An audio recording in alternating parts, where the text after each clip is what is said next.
عزیزان گرامی وقار، اللہ رب العزت ارشاد فرماتا ہے افحسبتم انما خلقناکم عبثا، کیا تم یہ گمان کر کے بیٹھے ہو کہ ہم نے تمہیں بیکار میں پیدا کیا ہے؟ عزیزان گرامی وقار، ایک جو چھپکلی ہوتی ہے، ایک کاکروچ سمجھ لیں، جھینگر، اس کو بھی اللہ نے بیکار میں نہیں بنایا۔ اس کے وجود کا کوئی نہ کوئی مقصد ہے، لاکھوں اس کی مخلوقات ہیں، ہر ایک کے پیدا کرنے میں کوئی نہ کوئی حکمت ہے جو پیدا کرنے والا جانتا ہے۔ اب تم جیسی مخلوق کو، ہم جیسی مخلوق کو اللہ کیا بیکار پیدا کیا ہے؟ اگر تمہارا یہ ارادہ ہے کہ ہمیں بیکار نہیں پیدا کیا گیا ہے تو پھر اپنا وقت بیکار کیوں ضائع کرتے ہو؟ اپنے اوقات کو فضول کیوں برباد کرتے ہو؟ اس وقت کو وہ بندہ فضول نہیں خرچ کرے گا جو یہ گمان کرتا ہے کہ اللہ نے مجھے بیکار میں نہیں بنایا، مجھے بیکار میں نہیں پیدا کیا۔ اے عزیزو، اللہ تبارک و تعالیٰ نے مقصد زندگی بھی ہمیں دوسری جگہ پر بیان کر دیا کہ تمہیں پیدا کرنے کا مقصد کیا ہے۔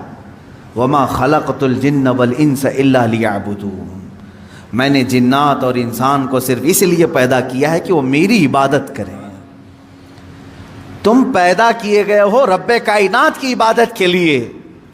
یہ کیسا بھولا انسان ہے، اس ایک چیز کو چھوڑ کر کے ساری چیزیں کرنے لگ گیا، جس کے لیے پیدا کیا گیا تھا وہی چھوڑ دیا۔ یہ ایسے ہی اس کی مثال ہے کہ ایک چرخہ جو ہوتا ہے، مشین، کپڑے سینے والی مشین، کس کام کے لیے ہوتی ہے؟ یہ کپڑے سل کر کے دے، لیکن وہ مشین جو ہے ایڈوانس بن گئی اس زمانے، وہ پریس کر کے بھی دے رہی ہے، کپڑا پریس کر کے بھی دے رہی ہے، کپڑے کو طے کر کے بھی دے رہی ہے، کپڑے کو دھل کے بھی دے رہی ہے، ایڈوانس ہو گئی۔ سلائی مشین کی بات کر رہا ہوں میں، فار ایگزامپل میں مثال بتا رہا ہوں۔ پریس کر کے بھی دے رہی ہے، دھلائی کر کے بھی دے رہی ہے، طے کر کے بھی دے رہی ہے، سکھا کر کے بھی دے رہی ہے، لیکن ایک کام نہیں کر رہی ہے، کپڑا نہیں سل پا رہی ہے، کپڑا سل نہیں پا رہی ہے۔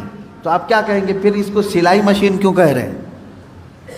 یہ تو دھلائی مشین ہوئی نا، یہ تو پریس کرنے والی ہوئی نا، یعنی ایڈوانس سارے کام کر رہی ہے، لیکن جس کام کے لیے اس کو سلائی مشین کہا جا رہا تھا وہ کام نہیں کر رہی ہے، سل نہیں پا رہی ہے۔ سیم یہی مثال کچھ انسانوں کی ہے، یہ سارے کام کر رہا ہے دنیا میں، بہت سارے کام کر رہا ہے، لوگوں کا دل رکھنے میں صبح سے شام کر دیتا ہے، شام سے صبح کر دیتا ہے، پھر بھی لوگ اس سے راضی نہیں ہو پاتے۔ وہ اپنے گھر بنانے میں اتنا مصروف ہے کہ خون پسینہ ایک کر چکا ہے، وہ اپنی دکان سجانے کے لیے اپنے کمر توڑ چکا ہے، سب کر لیا، لیکن جس کام کے لیے بنایا گیا تھا وہ عبادت وہی نہیں کر پا رہا ہے، اسی چیز میں غافل ہے۔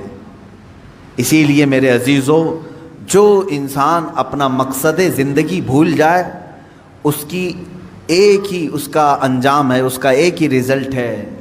مثال کے طور پر میں اپنے گھر واشنگ مشین لایا کپڑے دھلنے کے لیے، کس کام کے لیے؟